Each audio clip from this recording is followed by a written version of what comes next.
தாவேகா பிரிக்கின்ற வாக்குகள் என்டிஏ ஜெயிக்கும்.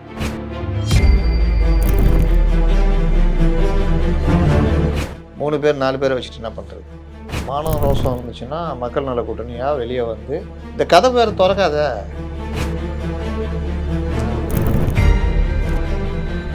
4 சீட்டு கூட வாங்க மாட்டோம். டிஎம்கே மீண்டும் ஆட்சிக்கு வரும். ஏடிஎம்கே ஒன்றும் இல்லாமல் போயிடும். அமாரா டிஎம்கே மே பகுத் அச்சா சண்டை. அதனால் விஜய்கிட்ட ஆகையா. ஆனால் கூட்டணி வைக்கிறதுக்கு இவங்கள்ட்ட எம்எல்ஏ இருக்கும்ல. உங்கள் ஆரோக்கியத்தின் ஊற்று நண்பன் ஹெல்தி ஸ்வீட் ஃப்ளோர் உடனே ஆர்டர் செய்யுங்கள். 4ஆம் தூண் நேயர்கள் அனைவருக்கும் வணக்கம். இன்று நம் நிகழ்ச்சியின் சிறப்பு விருந்தினர் ஊடகவியலாளர் முத்தலிஃப் அவர்கள் இணைந்துள்ளார். வணக்கம் சார். வணக்கம். திமுக அதிமுகன்னு அவங்க ஒரு அலைன்ஸ் பில்ட் பண்ணி வச்சிருக்காங்க. ஆனாலுமே அந்த அலைன்ஸ் வந்து இப்போ வரைக்கும் வலுவா இருக்கா அப்படின்ற ஒரு கேள்வியும் சந்தேகமும் இருக்கு சார் மக்களிடையே. ஏன்னா அந்த உட்கட்சி பூசல்ன்றது இன்னமும் போய்கிட்டே தானே இருக்கு. கூட்டணிக்கு இப்போ வர பேச்சுவார்த்தை நடத்திட்டே தான் இருந்தாங்க. இப்போதான் இறுதியா சொல்லியிருக்காங்க நாங்கள் பேச்சுவார்த்தை எல்லாம் நடத்தல, முடிச்சிட்டோன்னு. இதை பத்தி நீங்க என்ன நினைக்கிறீங்க சார்? உறுதியா தான் இருக்கா? இரண்டு பக்கம் திமுக கூட்டணி தாங்க பிரச்சனை. இவங்க தான் அங்கே உருட்டியிருந்தாங்க. ஜெல்லாவில் ஜொல்லாவில் எல்லாமே இவங்க என்னென்ன பிஜேபி அதிமுக கூட்டணி பற்றி சொன்னாங்களோ அது எல்லாமே இங்கே நடந்ததா? கூட்டணி ஆட்சி கேட்குறாங்க பிஜேபின்னு சொன்னாங்க. அவங்க நாங்கள் அப்படி சொல்லவே இல்லைங்க. என்டிஏ அலையன்ஸு ஜெயிக்கும்னு சொன்னோம். இங்கே காங்கிரஸ் கூட்டணி ஆட்சி கேட்டுச்சா? அப்புறம் அவங்க ஜெல்லாவில் அங்கே அப்படின்னாங்க. சண்டை இங்கே தானே ஆச்சு. அப்புறம் அவங்கள கபலீகரம் பண்ணுது பாஜக, அமித்ஷா, திமுக அப்படிலாம் சொன்னாங்க. இங்கே யார் கபலீகரம் பண்ணா?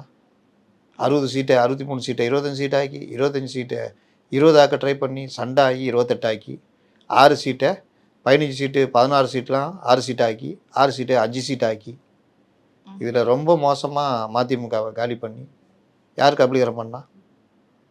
இப்போவும் சொல்கிறேன், அங்கே ஜெல்லே ஆகலை. நாளைக்கே இது பண்ணால் கூட அவரோட ஒரே நம்பிக்கை எல்லோரும் நில்லுங்க, செலவு நான் பார்த்துக்கிறேன், நான் ஜெயிக்க வச்சுக்கிறேன். உங்களுக்கு 5 சீட்டுனா 5 சீட் நான் ஜெயிக்க வைக்கிறேன், நீங்கள் வேலையை பாருங்க போங்க. இப்படி தான் அங்கே ஓடிக்கிட்டு இருக்குது. இங்கே ஏற்கனவே இவங்க பிரிச்சுட்டாங்க. தாவேகா வருதுன்னு நடுவில் ஒரு குழப்பம் வந்தனால ஸ்டாப் பண்ணி வச்சுருந்தாங்க. ஏன்னா தாவேகா வந்து ஆளுக்கு கொஞ்சம் 5 சீட்டு 10 சீட்டு குறைச்சி அவங்களுக்கு கொடுக்கலாம் அப்படின்னு. தாவேகா வரலன்னொன்னே மற்றவங்களுக்கு கூடுதல் சீட்டு கொடுத்து 165 சீட்டு அதிமுக நிற்கிது. ஆனால் இங்கே இன்னொரு கேள்வி வருது இல்லை சார், தாவேகாவிடம் இருந்து அவங்க வேணான்னு சொல்லியுமே பாஜக பேச்சுவார்த்தை தொடர்ந்து பண்ணிட்டு இருந்தாங்க.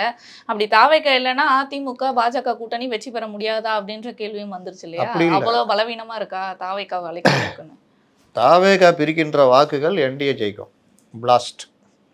தாவேகா அங்கே வந்துட்டா என்ன பிரிக்கிற சேர்க்குற எல்லா வாக்குமே அங்கே போயிடும்.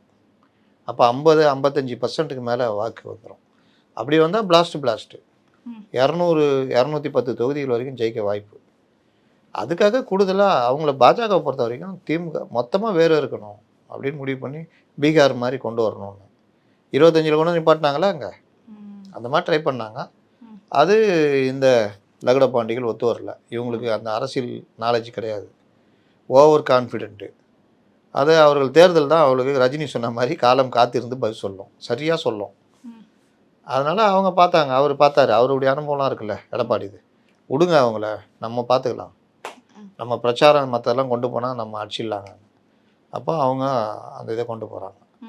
கரெக்டாக ஒரு 150 சீட்டு வரைக்கும் ஜெயிக்கிறதுக்கான வாய்ப்பை அவங்க நோக்கி நகருவாங்க. ஆனால் இப்போ விஜய் அவர்கள் போல அந்த கூட்டணிக்குள்ள, ஆனால் தேர்தல் முடிந்த பிறகு அவங்களுக்கு வந்து கூட்டணி வைக்க வாய்ப்பு இருக்கா சார்? தேர்தலுக்கு பிறகு நீங்கள் எது வேணால் நடக்குங்க, அதெல்லாம் சொல்ல முடியாது. ஆனால் கூட்டணி வைக்கிறதுக்கு இவங்கள்ட்ட எம்எல்ஏ இருக்கணும்ல, அது ஒன்று இருக்குல்ல. 3 பேர் 4 பேரை வச்சுட்டு என்ன பண்ணுறது? ஒருவேளை அப்படிலாம் நடக்க வாய்ப்பே இல்லை. 110 இவர்கள்ட்ட 8 இருக்குது. அவர்களும் 110 118 வச்சுக்கோங்க, மீதியை அவங்க ஜெயிச்சிருக்காங்க. அப்படின்னா ஏதோ நெருக்கி இவங்களால ஒரு அதெல்லாம் சினிமாவில் தான் நடக்கும். அந்த மாதிரிலாம் இவங்க வந்தால் ஆட்சியை பிடிக்க முடியும்னா அன்றைக்கி இவங்க ஏறிக்கிட்டு நிற்பாங்க.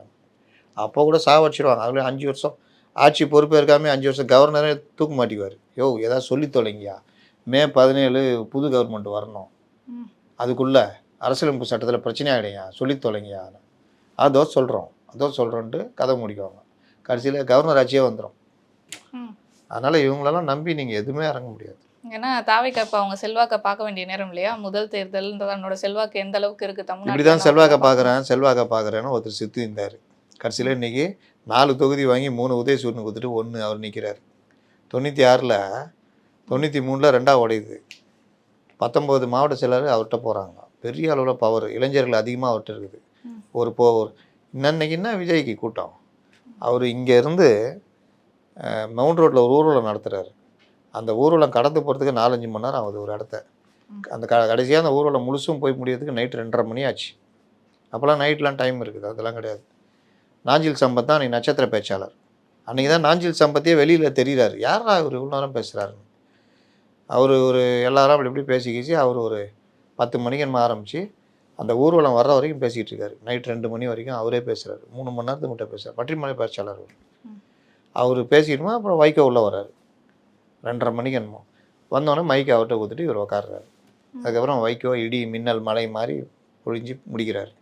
அப்படி ஒரு பவர் இருந்த வைகோ அவர் அவர் அதாவது 3ஆக பிரிஞ்சிச்சு. 3 அணிகள்.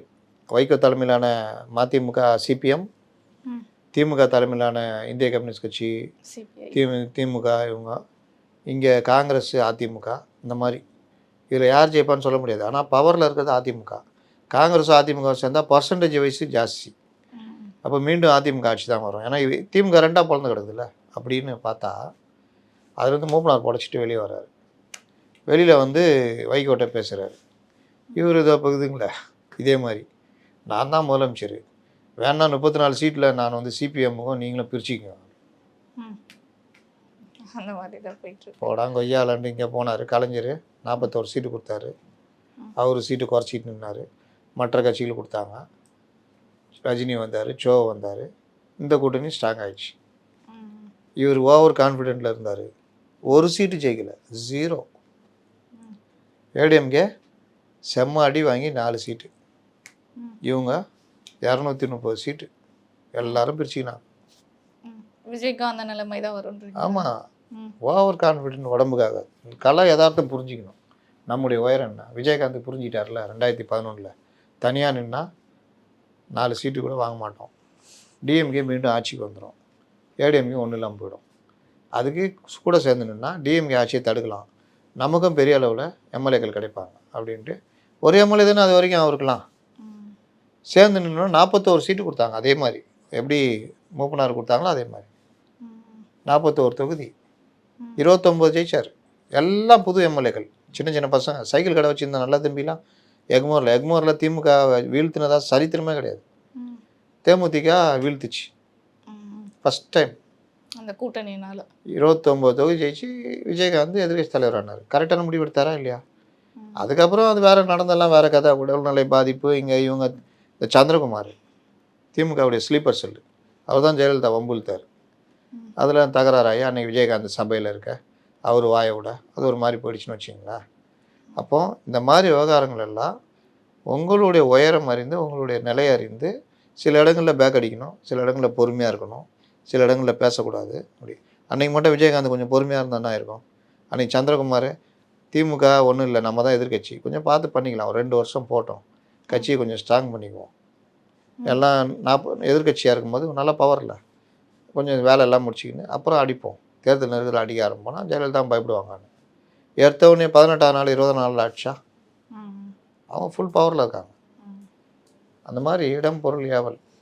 இதனை அடுத்து இப்போ திமுகக்குள்ள அந்த காங்கிரஸ் தொகுதி பங்கீடு கொடுத்தாங்க இல்லையா சார், 28. ஆனாலும் அவங்க இன்னமும் ஒரு அதிருப்தியில் இருக்க மாதிரியான பேச்சுக்கள் தானே வந்துட்டு இருக்கு. அடுத்த கட்சிகளுக்கெல்லாம் தரதை பார்த்துட்டு அவங்களால தாங்க முடியலன்ற மாதிரியான பேச்சுக்கள் வந்துட்டு இருக்கு. அது ஒரு பக்கம். சீட்டு இதோட தொகுதி பிரச்சனை வரும்.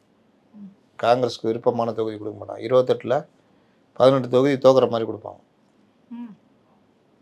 8 ஜெயிக்கிற மாதிரி இருக்கும், இல்லை 10 ஜெயிக்கிற மாதிரி இருக்கும்.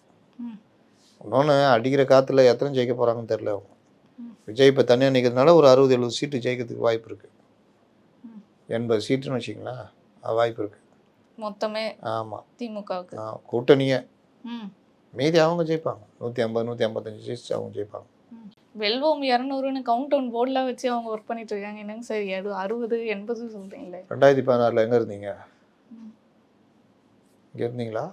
இங்கே தான் துப்பாக்கி எடுத்துட்டு யாராவது சுட போயிட்டீங்களா? இங்கே தான் இருந்தீங்க. அப்போ இப்படி தான் சொன்னாங்க, 200 சீட்டு ஜெயிச்சிருவோம், 34 தான் யாருக்குன்னு தெரில அப்படின்னாரு ஸ்டாலின். 90 தான் ஜெயிச்சார். அவங்க 89 தான் ஜெயிச்சார். அவங்க ஆட்சி பிடிச்சிட்டாங்க. ஜெயலலிதா பொறுமையாக போய் ஆட்சி பிடிச்சிட்டாங்க.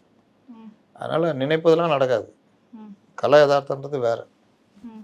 அந்த கூட்டணின்றது இன்னமும் குழப்பத்திலே தான் போயிட்டு இருக்கா சார் அப்ப?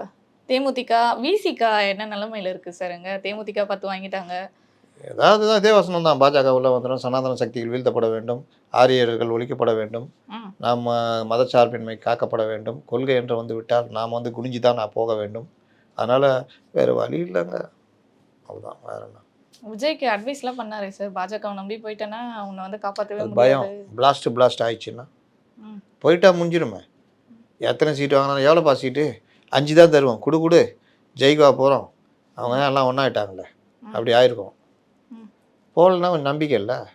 அதான் விஷயம். விசிகாக்கு இந்த தடவை எத்தனை சீட்டு ஒதுக்கப்படும் நினைக்கிறீங்க சார்? 10 சீட்டு தானா இல்ல அதுக்கு மேல? 10ஆ? ஆ.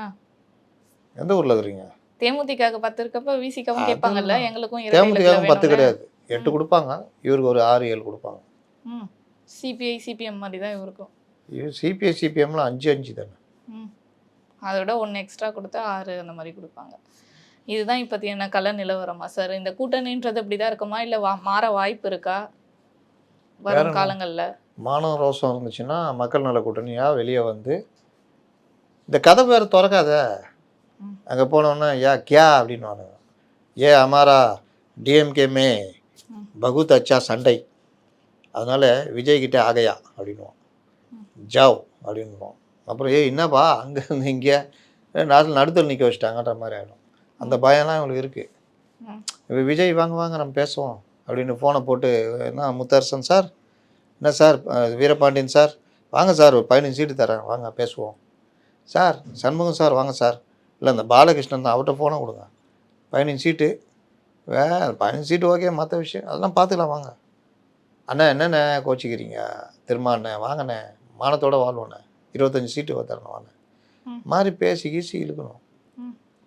போறது விசிகாவை சேர்த்து இவர் இந்த சினிமாவில் அந்த ஹீரோயின்கள்ட்டே அவ்வளோ ட்ரை பண்ணுவார், நிஜ வாழ்க்கையில் கட்சிங்கள்ட்ட ட்ரை பண்ண மாட்டார். ஒன்லி ஹீரோயின்ஸ் மட்டும்தான் போல் ட்ரை பண்ணுறதெல்லாம். தொடர்ந்து பல நிகழ்வுகளை பற்றி பேசுவோம். நன்றி சார்.